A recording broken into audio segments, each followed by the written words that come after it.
Hello and welcome back to another video. Today here again on Forza Horizon 5 to take a look at the first of the 4 brand new vehicles added as part of the Horizon Racing car pack, which is this, LOTUS EMIRA. The easiest way to get these 4 new cars is to head to the buy and sell tab at any festival, go to car packs, and here you'll find the Horizon Racing car pack, which of course includes the LOTUS EMIRA, but also the Pagani Huayra R, the Forsberg Racing Nissan Ultimaniac, and the Celine Sport Truck. I will be doing videos on all 3 of those very soon, but wanted to kick things off with the LOTUS EMIRA because I absolutely love this. It's probably one of my favourite new cars currently for sale out there, so wanted to kick things off with this. For anybody wondering, this car pack is priced at £3.99 here in the UK, and I think $5 in the US and places that use dollars. So it's not that expensive, it's less than £1 a car, but there is still some question over whether things should be paid on top of the Ultimate Edition or not. Personally, I'm happy to do it because it's a small amount and there's 2 cars I particularly want to try out, the Lotus and the Pagani, and 2 more kind of cool additions to have some fun with. Unlike with most new cars, one of the first things I actually did with this was go into Forza Vista and, well, open it all up, open the doors and climb into it. And quite an interesting thing I noticed is, well, one, it's left-hand drive, which is a bit weird for a Lotus. I would have thought there'd be more the other way, but anyway, the one they modelled obviously was. But also I noticed the front cup holder has a sort of emergency stop button, which kind of, to me, tells me that the car they've modelled is a prototype. Probably quite a late prototype, it looks pretty finished in here, but just an interesting little detail I spotted. If that's not what that is, do correct me, but I believe that's why that's there. To give you some idea of how much I love this car, unlike most new additions to Forza, I actually got hold of it immediately and drove it quite a bit before even filming this. A couple of days before, in fact. Forza actually says I've put over 500 miles on it, and I'll probably put over 500 more on it, although I don't think that can be right, because as much as I like it, I only drove for just over half an hour, actually enjoying the tight twisty roads on the rally expansion. So I don't think I can have put 500 miles on it in half an hour. I don't think that's physically possible, especially as I've only driven it stock so far.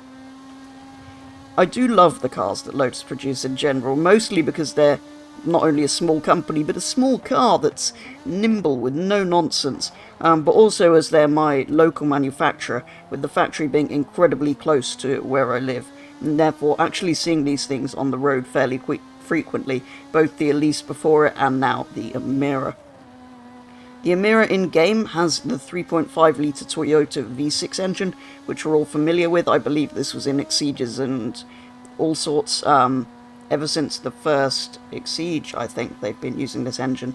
And for some reason, this car, particularly in Forza, sounds absolutely incredible, which is quite unusual anyway, but I don't think it sounds like the Exige, which has the same engine. It seems to sound better.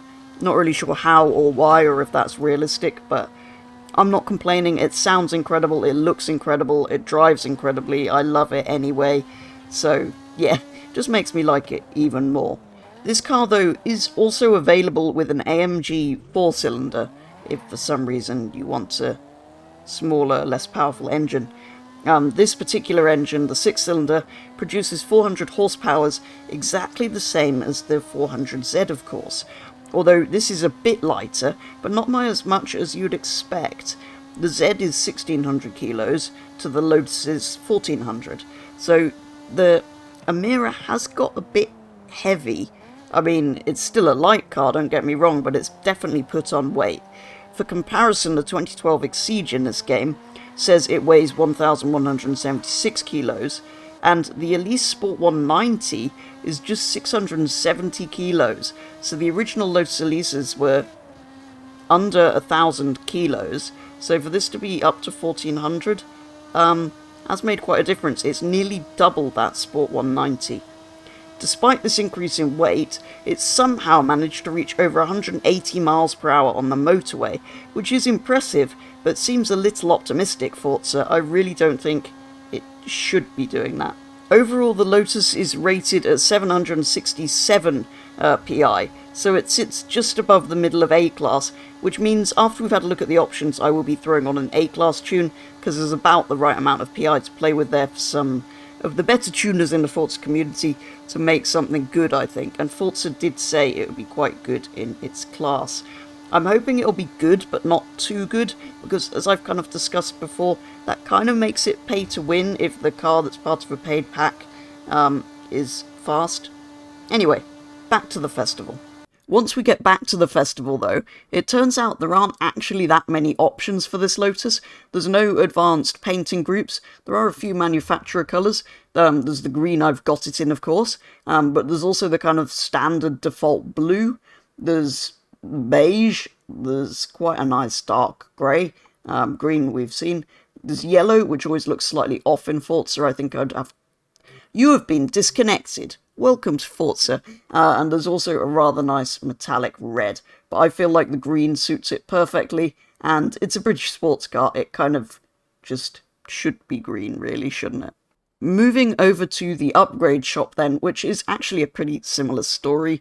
There really isn't that much we can do to this. You can obviously put on Forza Aero, but that's the only option there. Having modified this previously in Need for Speed, this is a bit disappointing, but kind of to be expected. This game, though, does give us a better idea of how this thing drives than Need for Speed would. In terms of engine swaps, there are actually a few. There's an inline 4, there's a V8, there's a racing V6, there's a V10, there's a racing V8, there's a racing V12, however that would fit in there, and a 7.2 litre V8, but that just kind of doesn't sound right from a Lotus, so let's definitely not do any of those. You can, of course, all-wheel drive swap it, and if you really want to, twin-turbo it. Can't see why you'd want to do that. Otherwise, it's kind of as you'd expect. There's all of your usual tyre compounds, tyre widths, track widths, and clutches, transmissions, driveline, differential, all as you would expect. It is on sport brakes, I believe, if race are the only option, so it's got pretty good brakes from standard. It's on sports suspension as well from standard, so all pretty good. If you fully weight reduction it, you're still over 1,000 kilos, so it's still heavier than that original lease. I mean, it's a much bigger car, to be fair, but yeah, Lotus should be really light. Oh, you can put on a bigger supercharger as well if you really want to. But there you go.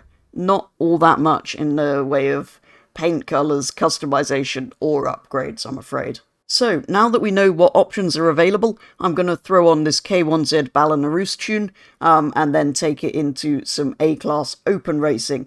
This is on race suspension, rally tyres, and left rear-wheel drive, with power up to 460 horsepower, and weight down to 1,183 kilos. On my very first quick test of this tune, before launching into an actual open race event, the best way to describe it, although I kind of hate this phrase, is as feeling OEM plus.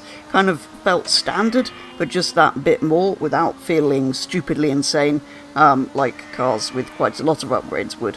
I suppose that is kind of what a purist tune should feel like, being a purist tune, with only a 60 horsepower gain, decent weight saving, and slightly different tyres.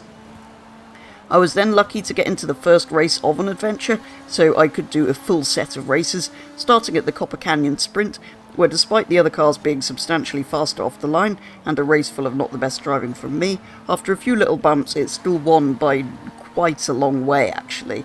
So after this first race I was slightly concerned that maybe it will be somewhat overpowered, and it's a paid car, so yeah.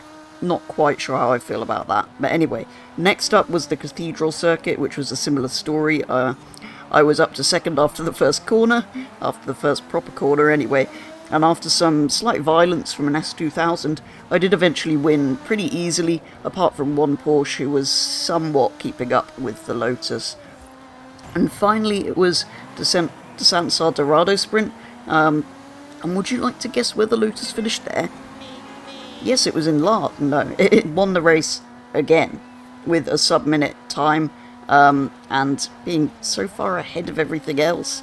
So maybe this car is slightly overpowered, although there are lots of other very, very fast A-Class cars out there, so potentially up against something else pretty quick. It wouldn't necessarily be better than that, but it's definitely a very, very, very good car in A-Class, so I'm not sure how I feel about that given it's a paid one, but as long as it's not the outright fastest, which it probably isn't quite, that's probably not so bad.